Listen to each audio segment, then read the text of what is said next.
Hey, my friends, happy Sunday. So glad to see you today. Hey, I've been missing you. I've been missing being in our classroom, right? I bet you have too, right? But I was thinking about what is the thing that I'm really missing other than seeing your sweet faces, but I've been missing making things with you because that's a big part of TVC Kids, right? We study, we do our journals, we act stories out, and we always make some kind of craft that helps us learn the lesson. So I thought today I would make a craft to help us all learn the lesson. What do you think? Sound like a good idea? All right, so can you guess what lesson we're learning today? Yep, there's a giant gingerbread ark. It's Noah and the ark and all his animals, right? All right, so last week we finished up with Adam and Eve in the garden, right? And they were sent away from the garden. Do you remember they disobeyed God and God sent them out of the garden? Well, as the people continued to grow and become families, they were not obeying God. They were fighting with each other. They were angry with each other. They were being selfish. And none of them asked God for forgiveness. None of them were following God. All except for one. God said, is there just one family who would follow me and love me and trust me and serve me? And that was Noah, his wife, and his family. So God had made a decision. He was very disappointed in the world and how no one was following him. And so he decided to start over again.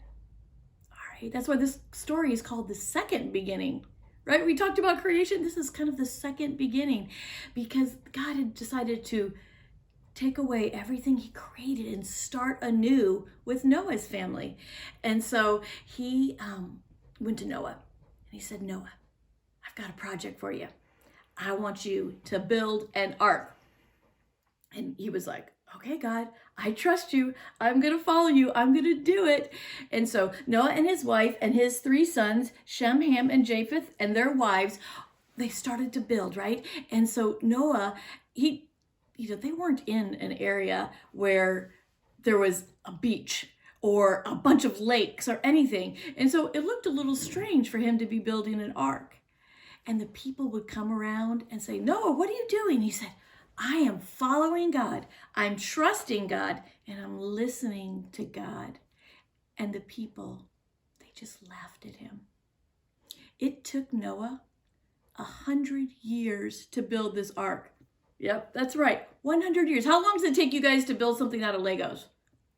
Not 100 years, right? Yeah, you guys build a lot of really cool things and I love seeing them when you send them to me. But Noah worked and worked and worked on the ark for 100 years. And that whole time he was telling people, really turn and follow God. But none of them would follow. Now, how did he build this ark? Do you know how? God told him exactly how to do it. Do you guys get like little direction books and when you get your Legos or your Mega Blocks or all these different kind of cool blocks you guys get or erector sets? Yeah, sometimes you get directions. Sometimes you figure it out on your own. Well, Noah, he got exact directions. And if you go in like with your mom and dad, have them show you in the Bible the exact directions that Noah gave him, that God gave him. God gave Noah. And it was down to what kind of wood to use. Because if he chose gingerbread like I did, bad choice, right? So he told me exact kind of wood, the exact kind of pitch, like this black tar to put in to keep the water out, and exact size and measurements. So if you look at those numbers, I kind of translated it for us to make it just a little easier for all of us to understand, and because it's written in some really complicated language. But it would be the directions he gave him. He said that I want you to make this ark. God said, I want you to make this ark 450 feet long. So get yourself a ruler. Think about this as 1 foot, right? It would take 450 of this to make how long the ark was. So take a ruler or a little measuring tape and go out to your backyard. Maybe go out to the sidewalk with your mom and dad and measure out 450 to see how long that ark was. We'll probably all get too tired before we get there, wouldn't we? We get too tired just measuring it. But no, God was there to help Noah. And so 450 feet. So I was thinking, how can I make that something that I would understand? And I thought, I'm 5 foot, just a little bit over 5 foot. So I thought, if I laid down my toes to the top of my head, my toes to the top of my head, I would have to lay down 90 times to measure how long the ark was. So think of the ark being as long as 90 Miss Jamies. That's a pretty big ark, right? And then it was 75 feet wide and then 45 feet tall. How tall is your house? You know, our house used to be a 1-story, and then we built on a 2nd story. Well, to be 45 feet tall, that would have to be like a 4-story house. A really tall house, right? It was actually only divided into 3 sections, though, because, you know, you have these giraffes and some of these big animals to get in there, right? And so there was a bottom floor, and then a top floor, and then something we're going to call the attic upstairs. Always a fun place to go up to the attic, right? See the big, beautiful window he would look out of? Yeah, up in the attic. So Noah had this built, and he got it all done after 100 years. And finally, he knew there was going to be animals in the ark. He knew it was going to be his family and then a bunch of animals. God told him we have to have animals, 2 of each kind of animal, right? How would he get these animals?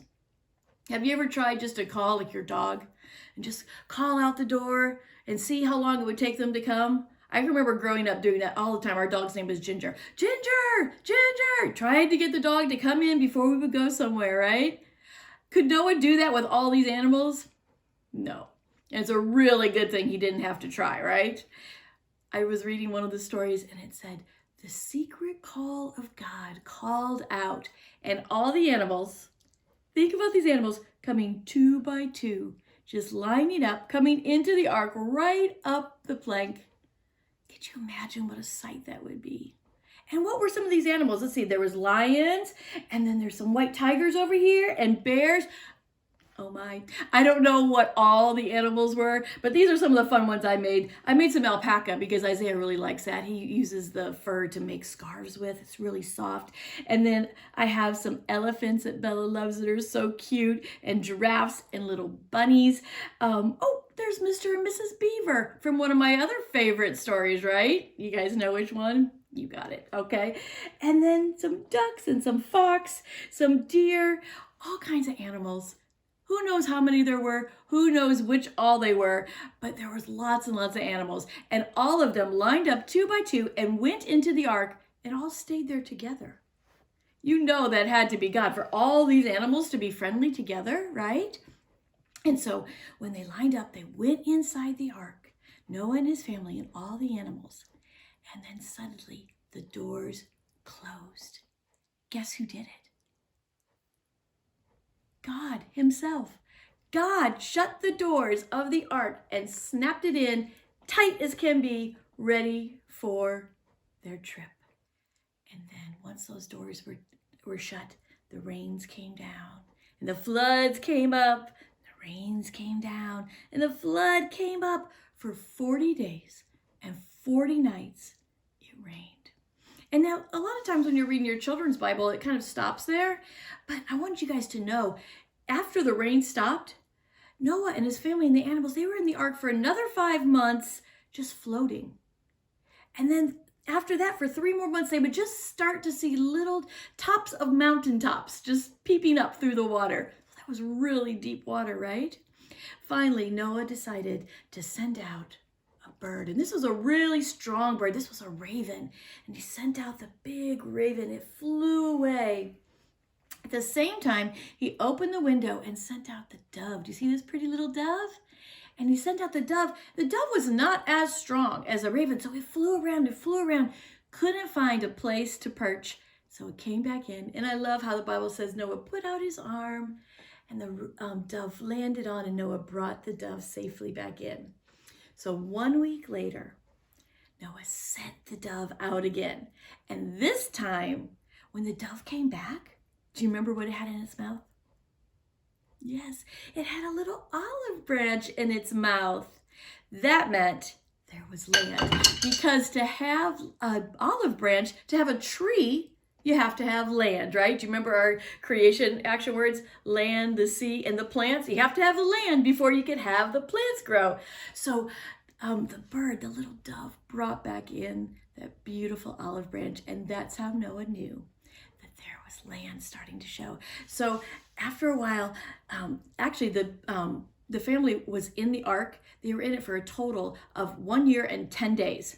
And then finally they landed, and God opened the door, and the animals all came out and scurried and went and found their habitats. They found places that would be good for them to live, right? I bet the elephants lived somewhere different than the bunnies that lived just somewhere different than the beavers.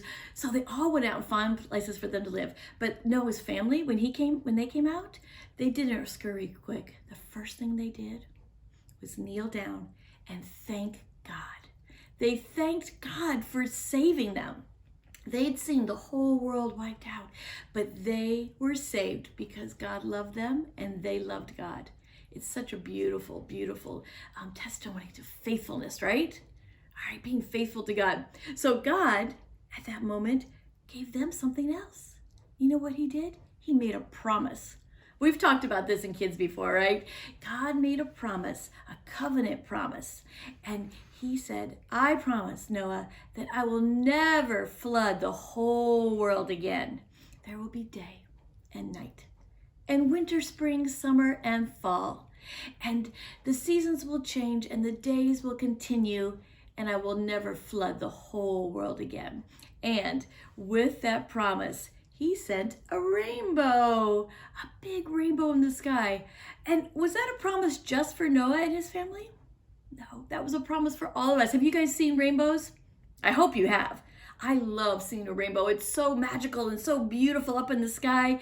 And it's always after the rain. So you're thinking sad rain and all of a sudden this beautiful light in the sky, right? I love remembering that that rainbow comes from God, right? It's a beautiful promise to us. All right, well, I thought, I made all this, and you may not be able to have time to make all this, right? And although some of you guys are super good bakers, and I bet you could make all this, I'm thinking of a bunch of you right now that are so good at it. You could probably do a way better job than I did. But I tried, But I thought I wanted to give you guys something fun to make. So I made this simple little rainbow that I thought you guys might like to do. It's just 2 marshmallows, a piece of wire, and then Fruit Loops. So it has Roy G. Biv, right? That's your rainbow order. So it's red and orange and yellow and green and blue and indigo and violet. So I hope you guys will make this. Think about putting it on your little dresser or your kitchen table, and think about how that rainbow is a promise to us. That rainbow is showing you so much, how God loves you so much. Every time that rainbow shines, it's God. It's God's message to us of his love. So I hope you guys will do that. I hope you guys will be working in your journals. You're on the orange pages. If you go to the first orange page, that has all the questions about Noah. And then there's some illustrations to do too. Now, I've seen a bunch of you guys working in your journals this week, and it makes me so happy. This week I saw Elliot, and I saw Henry, and I saw Eliza, and Gracie, and Charlotte, and Talia, all working in their journals. So send me pictures when you guys are working on them. And this week also, on Let's Talk Tuesday, we got together, and the McCutcheon boys, Isaac and Jacob and Judah, we kind of worked on our journals together on Let's Talk Tuesday. So if you need help with them, come on then, or just let me know anytime. I'll be happy to help you guys. Send me your thanks for Thankful Thursdays.